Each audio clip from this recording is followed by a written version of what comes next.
Now, the concept of zebra striping or alternating between alcoholic and non-alcoholic drinks. That's what this is. It's gaining popularity. Actually, got nothing to do with the zebra. A recent study reveals that in the UK, 25% of adults are practicing this trend. So I gather, you have a wine or a beer, and then you have a non-alcoholic beverage. Isn't that kind of like, you're supposed to drink water, a glass of water between each drink? Anyway, here in New Zealand, the no and low alcohol drinks market has seen substantial growth. It's driven by innovation from local breweries, distilleries, winemakers. They've all developed or developing a wider variety of options that they say are very flavourful. And according to NZ Alcohol Beverages Council, the rise in these drinks is linked to reasons such as health and well-being, wanting to track your alcohol consumption, and the need for low-calorie options. The annual New Zealand Health Survey reported that over 83% of adults are drinking responsibly. These are all good figures, eh? A notable increase from previous years, while hazardous drinking has declined to 16.6%. Additionally, per capita, alcohol consumption has decreased by 30% since 1986, possibly I would think, to the growing support of legislative changes to the Sale and Supply Alcohol Act.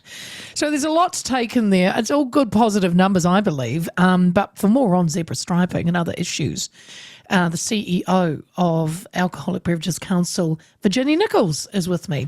Virginia, great to have you on the show. Happy New Year. Yeah, Happy New Year to you as well. Gee, that was a great introduction. I've covered everything, but you're probably thinking, why the hell does she want to talk to me now? My job is done.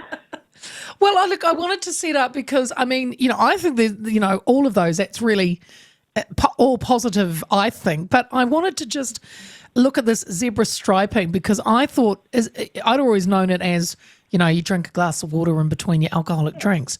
So can you, it's kind of trending in the UK at the moment. Can you elaborate, firstly, what the hell is it called zebra striping? What am I missing?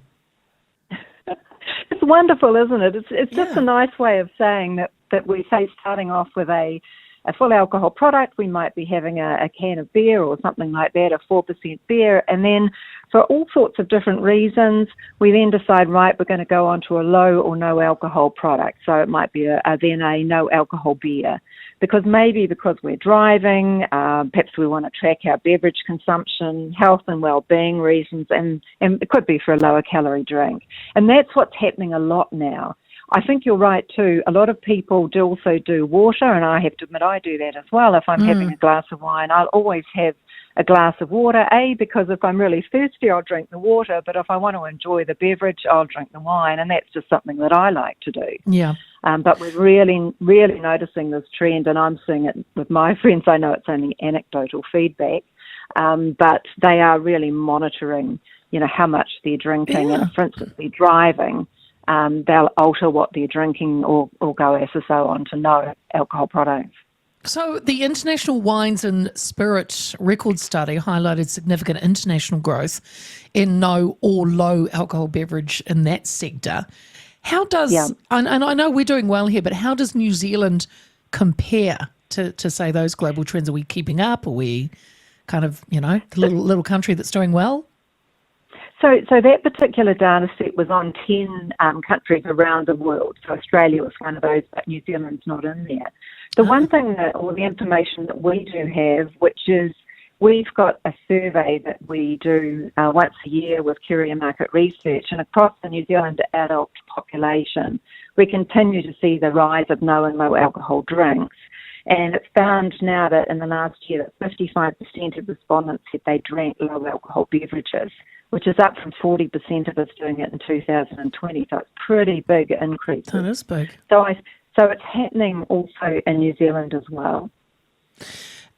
Actually, we had it was my husband's birthday yesterday, but we had a little kind of get together on Saturday here, because Monday was Monday, and we noticed that on Sunday when we were kind of tidying up in the fridge, there was quite a few, which I didn't bring them. Obviously, some of my friends did.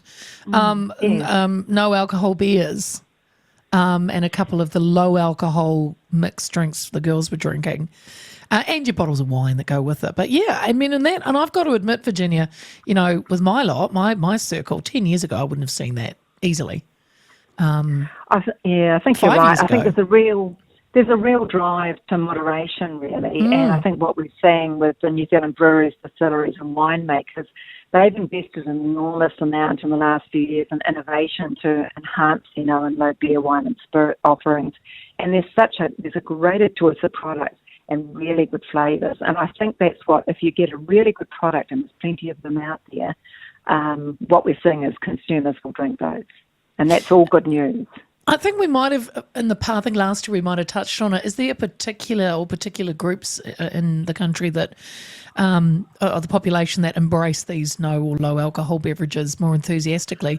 I think, is it more the younger generation are picking up on them?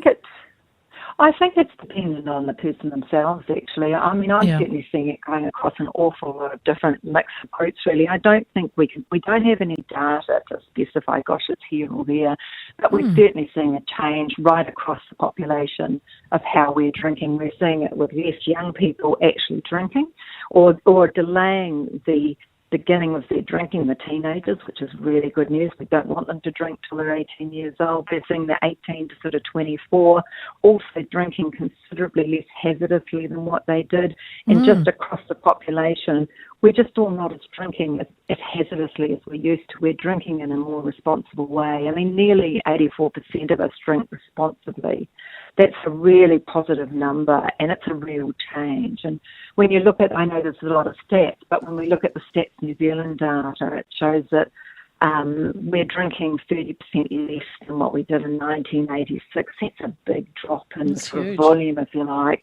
And I think we're drinking what we kind of like to drink, and I think that's an important thing too. And we're often sipping and savouring and staying on a, say if I have a bit of a treat and get a cocktail as an example, I'll sit on that cocktail for a couple of hours and I'll really enjoy it.